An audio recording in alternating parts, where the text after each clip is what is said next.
How's it going, friends? Major things are taking place in the French political landscape right now. National Rally, the party led by Marine Le Pen, came in first place in the EU election.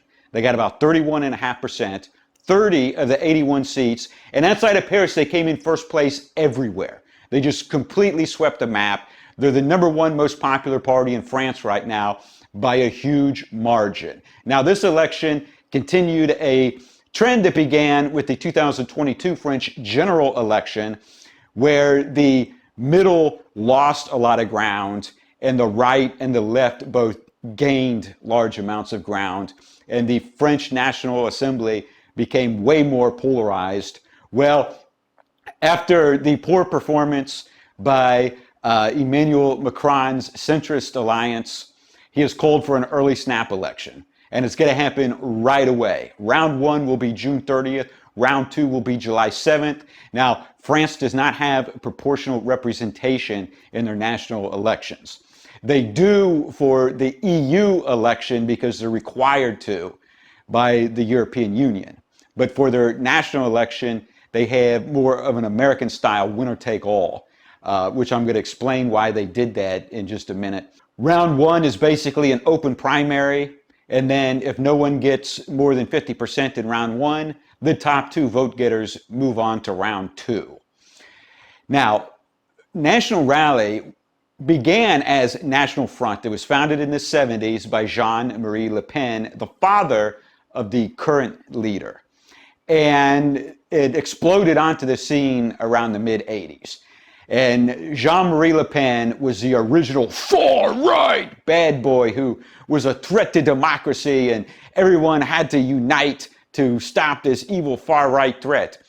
Well, France changed their entire system of elections just to try to hurt this party.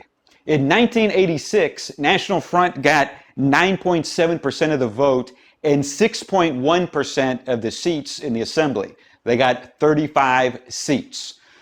So France decided that if they had an American-style winner-take-all system, then the far right wouldn't be able to win seats anymore.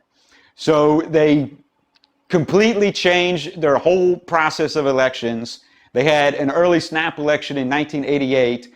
National Front got 9.7% again, almost the exact same amount of votes, but they only got 1 seat. They went from 35 seats to only 1 seat.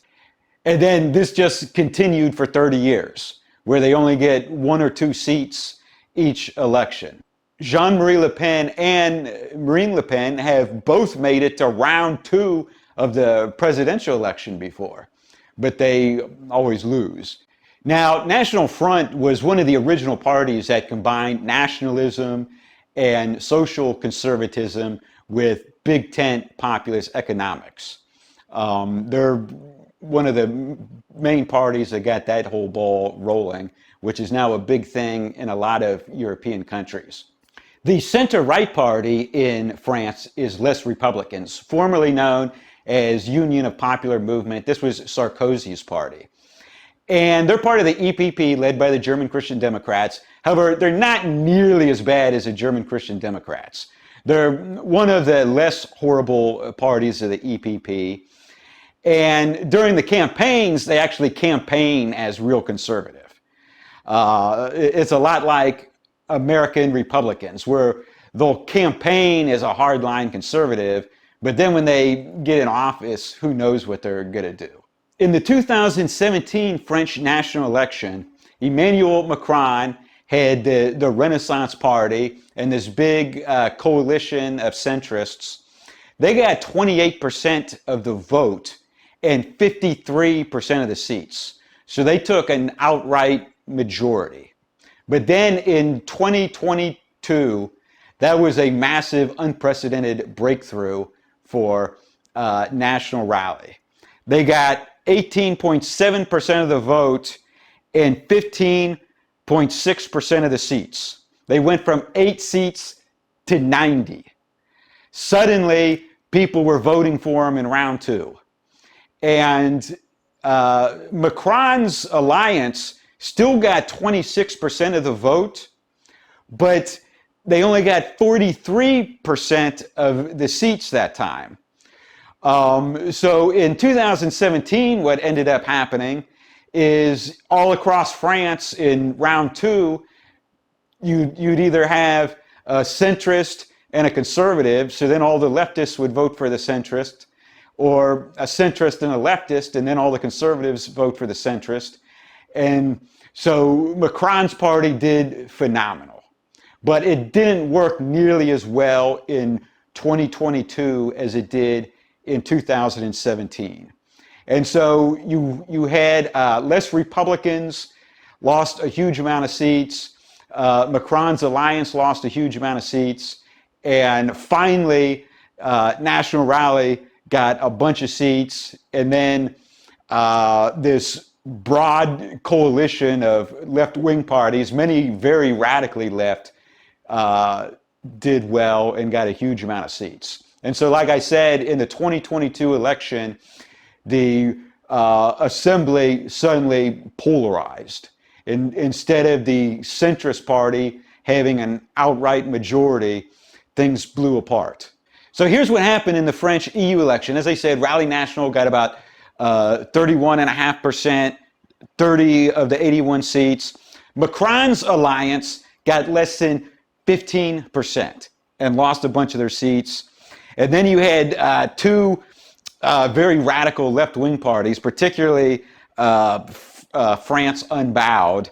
They gained a bunch of seats. The Socialist Party gained a bunch of seats, although a lot of the seats they gained came at the expense of the Green Party, which lost a bunch of seats. And then less Republicans, they only got 7.3%. And then a new nationalist party called Reconquest got 5.5%. That's led by that Eric Zemmour, and then the executive vice president is Marine Le Pen's niece, who's a granddaughter of Jean-Marie Le Pen. National Rally, Reconquest, and less Republicans combined got 50.6% of the 81 seats. Macron's alliance only got 16.1, and the left-wing parties got 33.3. And so this new early snap election, it could be really explosive. Here's the thing. Macron has his giant alliance. All the left-wing parties are running as one unified front. There's France Unbowed, which is super radical left-wing, the Socialist Party, the Green Party, the French Communist Party, which actually has several seats in the assembly, and then a whole bunch of other left-wing parties that all have like 1 or 2 seats each in the French assembly. Well, they're calling this New Popular Front. What you're going to have in round one is a unified centrist candidate, a unified left-wing candidate, and then potentially multiple different candidates from the right. Marine Le Pen's niece, Marion, she just announced that National Rally is refusing to form an electoral alliance with her party, claiming that Eric Zemmour is too radical and she's afraid to be associated with him. The leader of less Republicans came out and said he wants an electoral alliance with Rally National. And this caused major shockwaves in the media. And now some other people in his own party are complaining, saying, oh, Marine Le Pen's too radical. We don't want to be associated with her.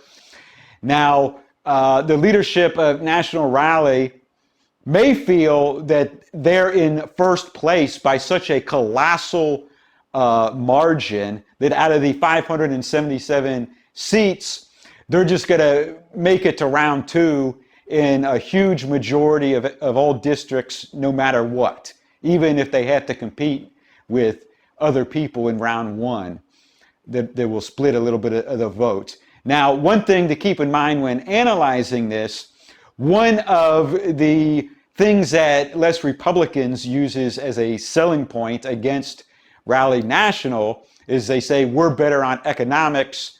National Rally, their brand of populism is too much like socialism. This is the same exact thing in Belgium.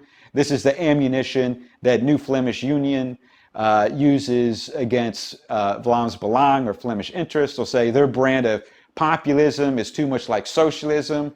You got to vote for us because we got a better economic platform. And some people buy into that. I've had, over a long period of time, I've had numerous conversations with people living in France who told me that Rally National was their favorite party on everything but economics. And going back enough years, National Front was their favorite party on every issue but economics. But then they would vote for less Republicans or the UMP for economic reasons because they thought Marine Le Pen was a socialist. Now, one reason that some people would be opposed to Rally National forming an electoral alliance with less Republicans is because every election Marine Le Pen runs to the middle and softens the party more, and she already did this huge mega cucking and denounced the AFD ahead of the election, and everybody assumes, and are probably correct, that if she forms this electoral alliance with less Republicans, that will lead to her just softening the party more and more and becoming more like a Giorgia Meloni. All right, I think I hit all the main points I wanted to mention. So this could be a very explosive election. And then we got the Austrian election, which hasn't been scheduled yet, but is supposed to occur sometime in the fall. That's going to be explosive. Now, in my last video, I said something that was wrong. Belgium had an EU election, a regional election, and a national election all at the same time. I didn't realize they had their national election at the same time. And then right before I made the video, a bunch of these media headlines came out. In shock development, Alexander de Croo resigns. And they made it sound like he was resigning out of the blue when he didn't have to. Well, he didn't actually have to, but the reason he resigned is because they had a federal election and his party did so bad, he knows he's not going to be able to keep his position anyway. All right, thanks for watching this video. Click the like button, post a comment down below and tell me what you think about all this, and click the subscribe button. New video every few days.